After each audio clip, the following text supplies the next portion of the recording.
It's the real news. I'm Aaron Mate. President Trump is set to announce a new policy on Cuba. It's widely believed Trump will target the diplomatic opening that began under President Obama. This includes reimposing restrictions that Obama lifted on travel and trade. Trump is expected to announce the changes at a Friday speech in Miami, home to an influential community of right-wing Cuban exiles. Well, to discuss Trump's move against Cuba, I recently spoke to Lawrence Wilkerson, former Chief of Staff to Secretary of State Colin Powell, and now a distinguished professor at the College of William and Mary in Virginia. Colonel, welcome. Good to be here. Thank you for joining us. So, President Trump has taken aim at many of President Obama's signature policies, health care, the Paris climate deal, and now Cuba, the restoration of diplomatic relations with Cuba. What's your take on that? You hit it right on the head as far as I'm concerned. We've got a situation here where it's anything but Obama, and we have to reverse everything Obama did because he can't possibly have given this real solid thought. And for that matter, President Bannon and all the rest of them around him can't have either. Because what we've got here now is a commercial situation with Cuba that amounts to, even by the mildest estimates, about 12,000 U.S. jobs, maybe as much as 6.6, maybe $7 billion worth of investment at stake. Lots more looming on the horizon, like major hotel chains that are negotiating or have negotiated, in one case, hotel building on the island of Cuba. And we're looking at a situation where most of the Cubans in Nevada, New Jersey, and most prominently, of course, in Dade County, Florida, and Florida in general, are against changing these relations, and in fact are for even better relations. And what that means is anybody's guess. A Cuban economist told me about 250 million. I think it's more like $500 million or so already of Cuban American money operating as FDI, foreign direct investment, on the island. I was recently in Havana, and one of the better restaurants there, I was having lunch. I was sitting with a Cuban economist who knew the owner of the restaurant. Yes, that's right, owner of the restaurant. So he called the owner all over, and we talked to him for a moment. And I said, where on earth did you get the capital to do this kind of renovation and this startup? He said, oh, I got $300,000 from my family in Florida. So that's what's happening. Family in Florida and elsewhere, Cuban Americans are financing entrepreneurs with auto repair shops, with restaurants, with dry cleaners, you name it, in Cuba. And you start telling them that you're going to reverse the policy and make them lose that investment, make them have to stop providing the support and assets they are to their extended family members in Cuba, you're going to have a real political problem. So President Trump and President Bannon need to look very closely at what they're doing, because it's not reversing necessarily what Obama did as much as it is putting their fist in the face of a lot of American voters. Most Cuban Americans are going to disdain coming to the polls for President Trump or any Republican, including Marco Rubio, Bob Menendez on the Democratic side, if this happens. So this is a political nightmare if they do it. Assuming they've heard these warnings, and I'm sure they have, why do you think they're still considering it? I don't think they have. I think people who assume this White House does anything but think for itself. And when it thinks for itself, it thinks on its own principles and its own rationales, is naive as heck. These people do not listen. They do not listen. The most they do is watch TV and listen to the 20% of Americans who are certifiably nuts and who put them in the place they're in anyway. If you know anything about Steve Bannon, you know that his following is certifiably nuts.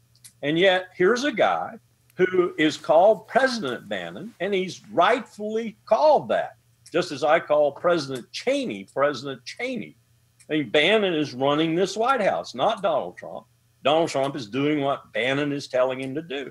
And this is ideological. This is completely ideological. It has no political component to it. And when that political component raises its head, I like to think that even Donald Trump is going to say, wait a minute, let's talk about this. What do you think of President Obama's handling of the Cuba issue? There are some people who wanted him to do more than he did in terms of restoring relations to Cuba. Yeah, he should have. He should have done more. If I fault President Obama for anything, it was his timidity and his lack of courage. His lack of courage with respect to politics and his lack of courage with respect to particularly his last 3 years in office, where I know from talking with him, personally talking with him in the Roosevelt Room, that he understood. He said there was a bias in this town towards war. To me, with his Secretary of State sitting beside him, he said, quote, "There's a bias in this town towards war," unquote. Well, he went on for another 20 minutes to elaborate on that. Well, Mr. President, if you knew that, why didn't you start doing something about it? I mean, he could have done a lot more if he'd had the political courage to do it. Well, what do you think is the answer? Why didn't he? Well, I think it's because, one, you get trapped in that environment and you want to make lots of money and you want to be very happy and you want to be very satisfied when you leave that office, especially if you're as young as he is. And you realize that if you start these fights, if you start these battles, not only might you be assassinated, you're probably going to leave without anything like the dignity and the honor and the emoluments and the fortune that he left with. And I don't say that lightly. That's a very difficult decision to make. When you stand up for principle, when you stand up for the country, when you are a true patriot, you usually are punished, not rewarded. Colonel, you've been involved in Cuba issues for a long time. You've testified to Congress about it, if I recall correctly. Can you reflect on this past half-century of U.S. policy towards Cuba? What underpins it, and what are some facets of it that most people might not know about? Well, I would say let's go a lot further back than a half-century. We have, ever since Thomas Jefferson, James Madison, Monroe, and others coveted Cuba, even to the extent that they said it is inevitable Cuba will one time in the future be a part of the United States. Ever since that, ever since we launched invasions from the coast of Louisiana on Cuba, well before the turn of the century in the 1800s, ever since we coveted that nation significantly and wanted that nation, first, because we wanted to expand slavery, and Cuba was a slave state. And we saw that, the Congress in particular, Southern congressmen, saw that as a way to expand slavery. Ever since then, and all through that history in different variations of a theme, Roosevelt on San Juan Hill, for example, the Platt Amendment, Guantanamo Bay, and so forth, we have coveted Cuba, and we have done so to the disinterest and the harm of the Cuban people. We did that significantly during the Cold War, but at least we had from roughly, let's say, 1959 and the revolution and our botching our relationship with Fidel Castro, who was perfectly willing to go along with us rather than the Soviet Union. But when we snubbed him, then he decided the Soviet Union was the only other alternative he had. But in that time, we at least had a Cold War rationale for opposing Cuba and for doing heinous things like John Kennedy's program to try and assassinate Fidel Castro.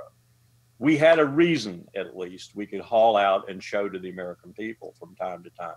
Once the Cold War ended and Cuba stopped exporting revolution, as it were, in Latin America and Africa and elsewhere, once it stopped that and began to export doctors and medical technicians, we should have stood up and taken notice and said, whoa, this has changed markedly. We need better relations. Well, it took a long time for us to recognize that and do it. President Obama, to his credit, did recognize it and did do it. I will point out, too, that every president from 1959 on, including initially Dwight Eisenhower, but including John Kennedy, Richard Nixon, Jimmy Carter, tried to effect better relations with Cuba, even as the Cold War was going on. But it took the end of the Cold War and some time and some thought before a president came along like Barack Obama and said, it's time.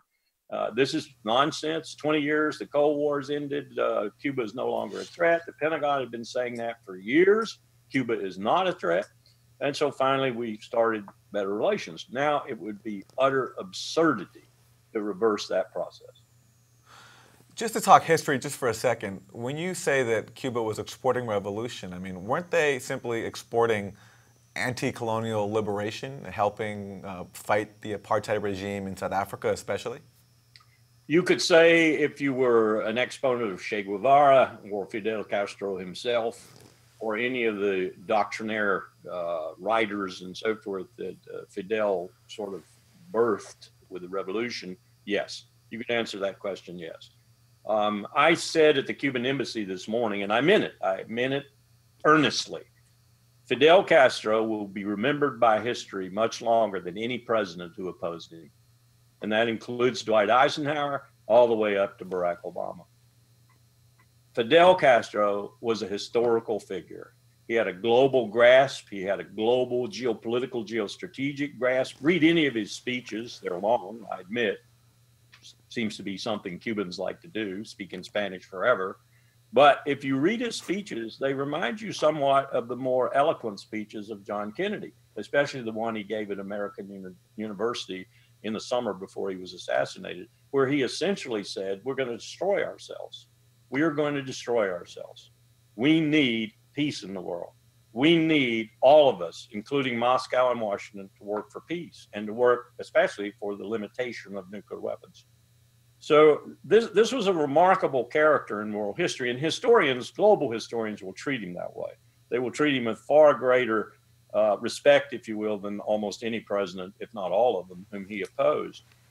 That's a hard thing to say, though, in the United States and get anybody to believe you. It's not a hard thing to say in Latin America. That was Lawrence Wilkerson, the former Chief of Staff to Secretary of State Colin Powell. He is now a distinguished professor at the College of William and Mary in Virginia. I'm Aaron Mate. Thanks for joining us on The Real News.